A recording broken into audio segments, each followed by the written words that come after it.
Bismillahirrahmanirrahim. Assalamualaikum warahmatullahi wabarakatuh.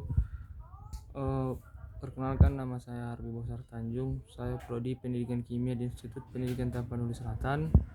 Dan kali ini saya akan mempresentasikan hasil diskusi kami dari kelompok 1, yaitu metabolisme asam amino.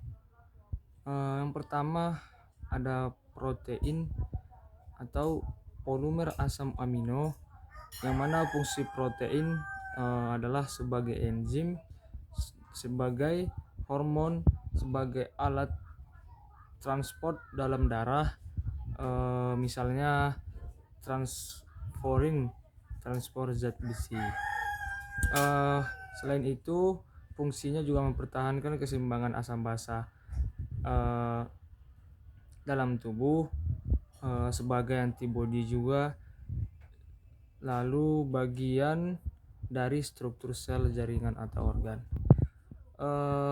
Kemudian ada protein struktural, yang mana protein struktural inilah protein yang berfungsi struktural, misalnya kolagen, keratin, dan lain-lain. Ada juga protein fungsional, yang mana protein fungsional inilah protein yang mengerjakan fungsi tertentu, misalnya enzim, juga hormon.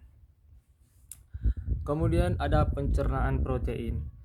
Pencernaan protein dalam makanan dicerna menjadi proteosa, kemudian menjadi pepton, kemudian menjadi polipeptida, kemudian menjadi asam amino.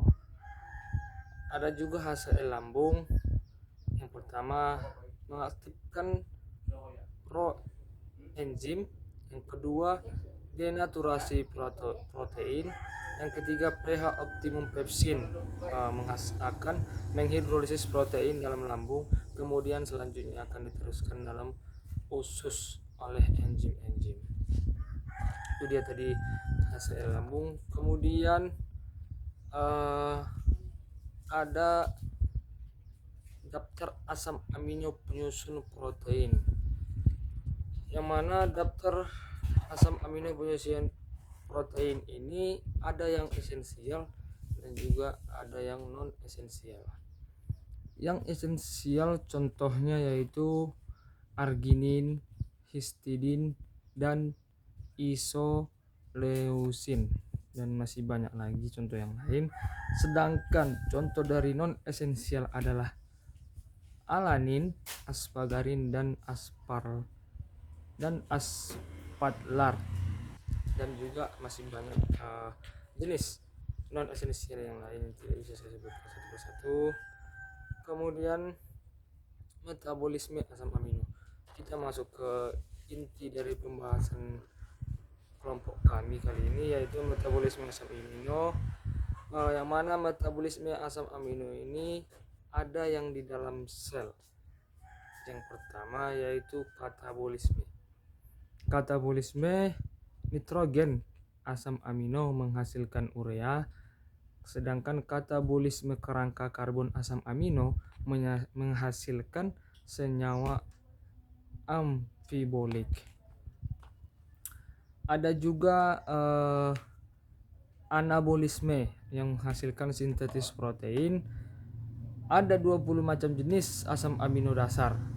10 macam adalah asam amino esensial. Jadi ada 20 macam jenis asam amino dasar, yang mana 10 dari 20 tersebut adalah asam amino esensial, dan 10-nya itu lagi adalah asam amino non esensial. Kemudian ada pembentukan produk khusus. Produk khusus juga banyak di contohnya tadi, tapi tidak bisa saya sebutkan. Nanti teman-teman bisa lihat di PPT yang akan kami kirimkan di deskripsi video ini. Itu dia tadi penjelasan dari metabolisme asam amino. Kita masuk ke kesetimbangan protein. Protein dalam tubuh bersifat dinamis, selalu ada sintetis dan degradasi. Kemudian dengan mengukur jumlah nitrogen yang masuk dan keluar akan menghasilkan, diperkirakan kondisi metabolisme protein tubuh oleh karena nitrogen dalam tubuh tersebut ada protein. Dari kesetimbangan protein tadi ada juga biosintetis asam amino, yang mana biosintetis asam amino ini mempunyai tiga sumber. Yang pertama yaitu dari senyawa anfiolik, yang kedua dari asam amino non esensial lain, dan yang ketiga ada dari asam amino esensial. Itu dia tadi penjelasan dari biosintetis asam amino. Kita masuk ke tahap katabolisme nitrogen asam amino. Ya, jadi teman-teman, tahap katabolisme nitrogen asam amino ada 4 tahap. Yang pertama yaitu ada transiaminasi, yang kedua ada deaminasi oksidatif, yang ketiga ada transport amonia, dan yang keempat ada siklus urea. Di yang keempat ini, siklus urea, itu nanti juga ada gambarnya di PPT kami yang ada di deskripsi video nanti. Jadi tahap katabolisme nitrogen asam amino tadi ada 4 macam. Yang pertama transminasi, yang kedua deaminasi oksidatif, yang ketiga transport amonia, dan yang keempat siklus urea. Kita tinggalkan tahap katabolisme nitrogen asam amino, kita masuk ke bahasan baru yaitu transport amonia, yang mana transport amonia ini bersifat toksik, jadi tidak diangkut dalam bentuk bebas dari jaringan ekstralepatik. Jadi ternyata amonia ini bersifat toksik dan tidak diangkut dalam bentuk bebas dari jaringan ekstralepatik. Ada juga di transport amonia ada juga mekanisme utama, yang mana yang pertama terjadi pada sebagian besar jaringan enzim glutamin sintetase akan mengubah amonia menjadi glutamin non toksik. Ternyata mekanisme utama ini mengubah amonia menjadi glutamin non toksik. Jadi mekanisme utama ini mengubah amonia itu menjadi tidak toksik lagi. Yang terakhir ada siklus urea, yang mana siklus urea ini terjadi di hati. Ternyata siklus urea ini terjadi di hati, kemudian dibuang lewat ginjal atau urin,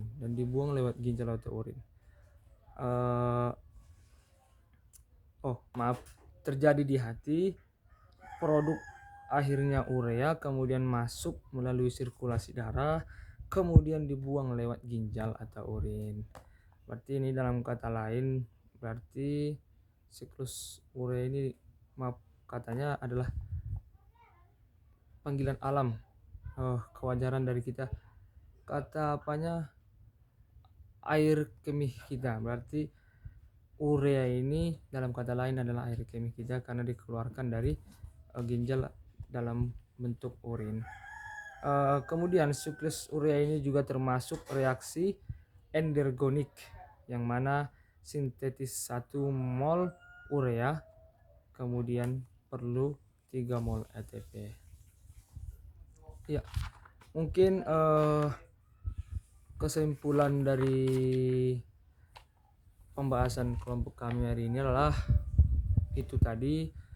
Di pembahasan kami ini ada fungsi protein, ada juga fungsi strukturalnya, ada fungsi fungsionalnya, kemudian ada juga pencernaan protein, kemudian ada juga daftar asam amino penyusun protein, ada juga metabolisme asam amino, ada juga kesetimbangan protein, ada juga biosintetis asam amino, tahap katabolisme nitrogen asam amino, kemudian ada transport amonia dan juga siklus urea. Jadi itulah pembahasan dari kelompok kami hari ini. Kurang lebihnya saya mohon maaf, dan jika penjelasan saya kurang jelas, teman-teman bisa lihat nanti di PPT kami dan juga bisa memberikan pertanyaan di sesi diskusi kita nanti. Mungkin itu saja yang bisa saya sampaikan. Wabillahi wal taufiq wal hidayah. Wassalamualaikum warahmatullahi wabarakatuh.